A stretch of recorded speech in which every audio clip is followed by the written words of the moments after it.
Time is the portal to the sacred. Time set aside from the world of things and physically bounded spaces allow one to feel God's presence, or to simply feel at one with what is. As in physics, time and space are inseparable in Judaism. In Hebrew, the word kadosh means sacred or holy. The Torah is kadosh. Moses is kadosh. But when we speak of caring for the sick or comforting those who are bereaved, we use the word mikadosh. This reflexive form of the word kadosh means that space has been set aside. Mikadosh is a liminal space. It is set aside from the secular and has the potential to be sacred.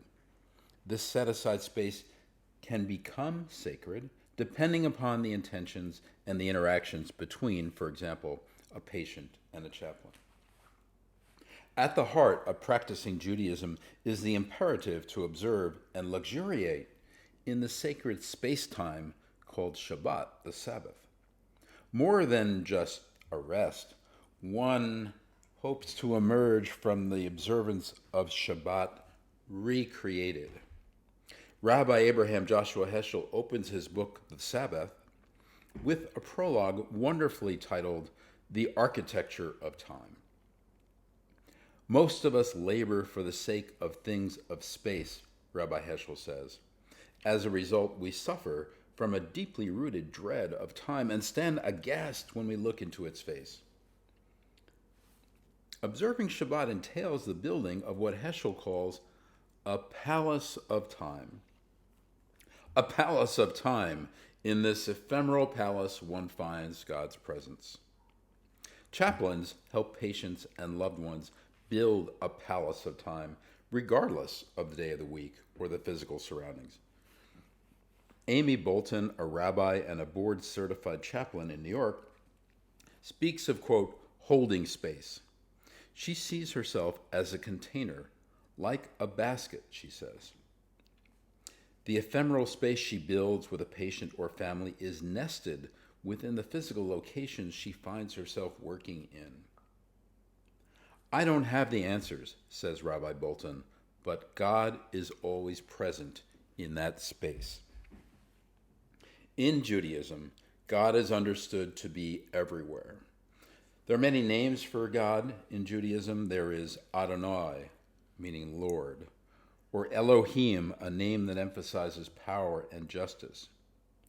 However, when people come to comfort grief-stricken mourners, they use another name for God, Hamakom, the omnipresent God, or simply meaning the place. They say, Hamakom, may the omnipresent comfort you. Hearing Hamakom, the mourner is reminded that God is in this place at this moment of greatest need. God permeates this space. The ephemeral qualities of space and the potential they hold for the sacred are treasured, I think, by all people. One can be a secular Jew, a secular Christian, or an atheist and feel reverence and gratitude for the comfort brought by the presence and words of a nurse, a physician, or family and friends, not to mention a chaplain. However, accepting the idea of the ephemeral, of boundless sacred space-time can be daunting. Metaphors allow us to dwell more comfortably in the uncertainty of sacred space-time. Being human, we cleave to metaphors that speak, for example, of a basket or a door. This is not surprising. Heschel, after all, gave time an architectural identity, his palace of time. The biblical metaphor for God's care and shelter is that of a house. We are enjoined to live in the house of the Lord. This is the biblical metaphor for God's care and shelter. As we read in Psalm 23, Surely goodness and mercy shall follow me all the days of my life, and I shall dwell in the house of the Lord forever. What about an actual house, or a hospital room, for example? The architecture not of boundless time, but of bounded space. The physical, emotional, and psychological needs of human beings are central to architecture, as they are in medicine and healthcare. The architect's practice, like the health practitioners, is constructed around the primacy of the human body. The human imperative to build is ancient, primitive even. When we speak of architecture, of the process of designing and building the structures that we live, work, pray, and play in, we engage a practice that impacts every aspect of our lives. Simply put, architecture is where human needs intersect with the physicality of the earth. Architecture sits squarely at the intersection of art and science. There's a common practice among Jews that physically binds God's words to their homes. Observant Jews attach a mezuzah to the frames of their doorways to remind themselves that God is omnipresent. A mezuzah is a small decorative case that contains a parchment on which verses of the Torah have been written by hand.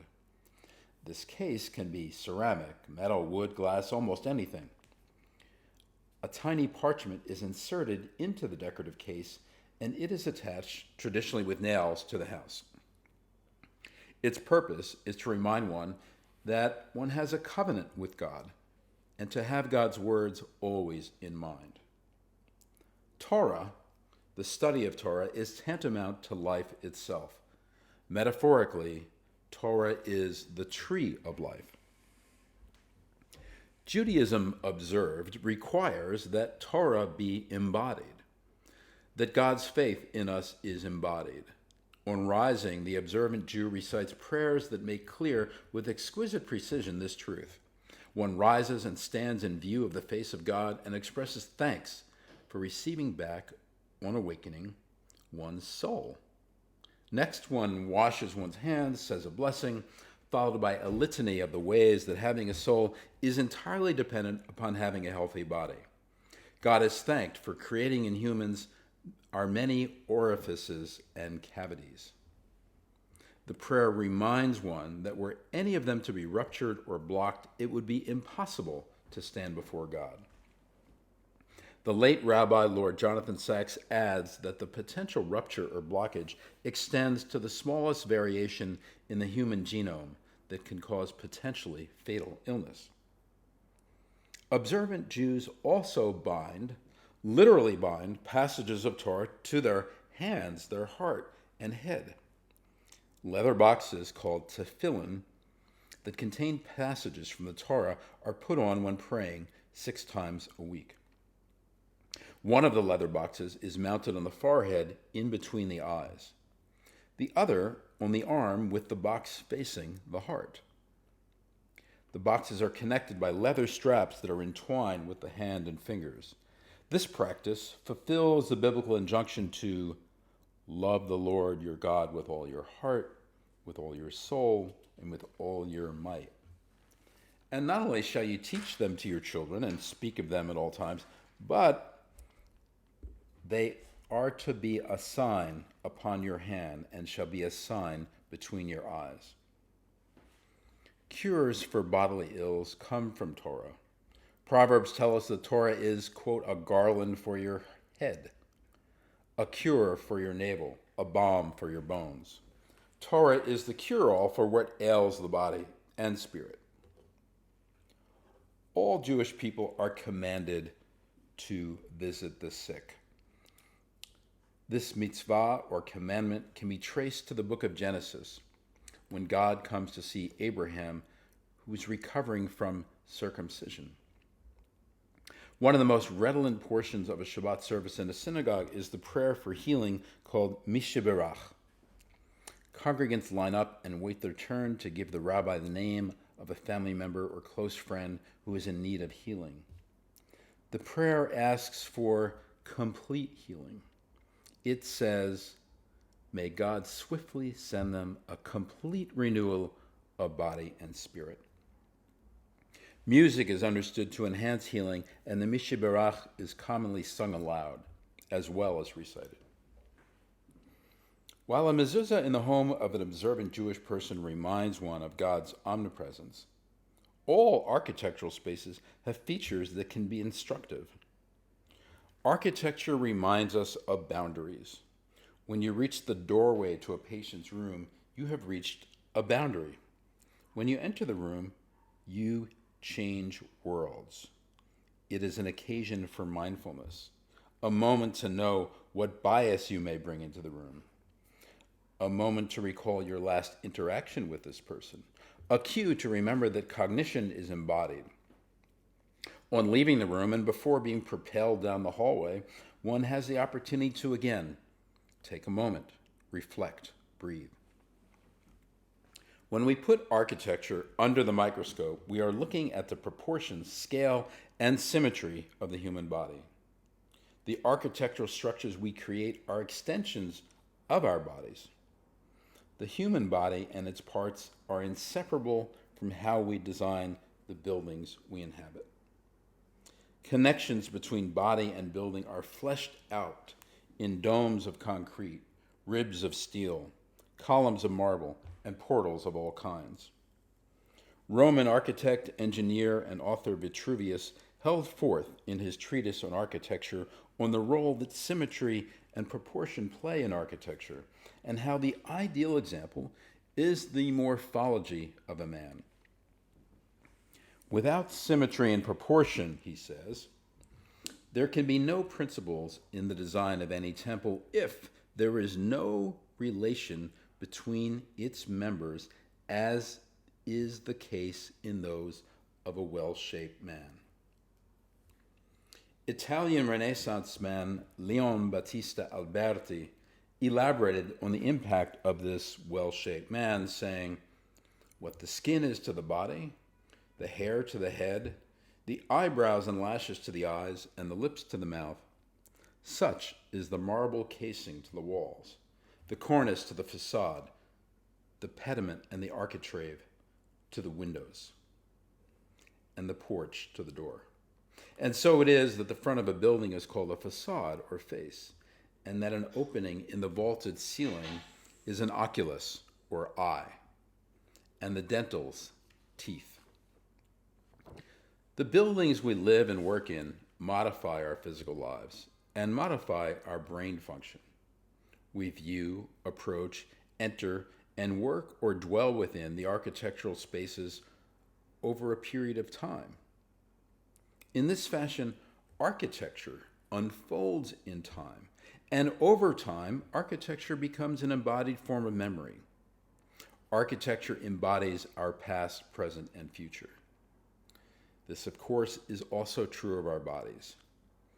The healthcare provider who examines our body and elicits from us a narrative glimpses our past, our present, and intimations of our future.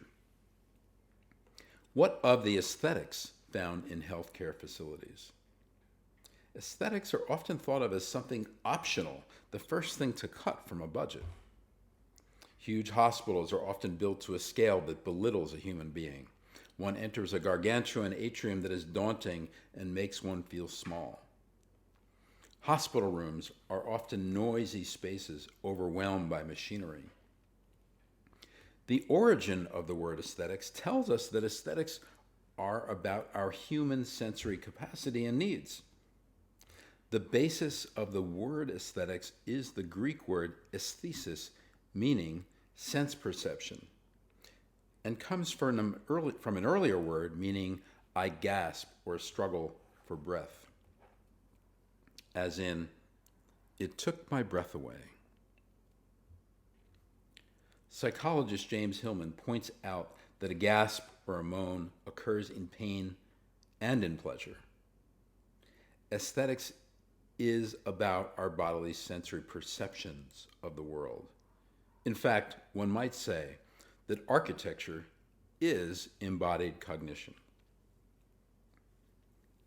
Rabbi Bert Vysotsky writes that presence, study, and prayer are three of the spiritual practices that the rabbinic tradition recommends to the chaplain, who, with the physician, helps God heal.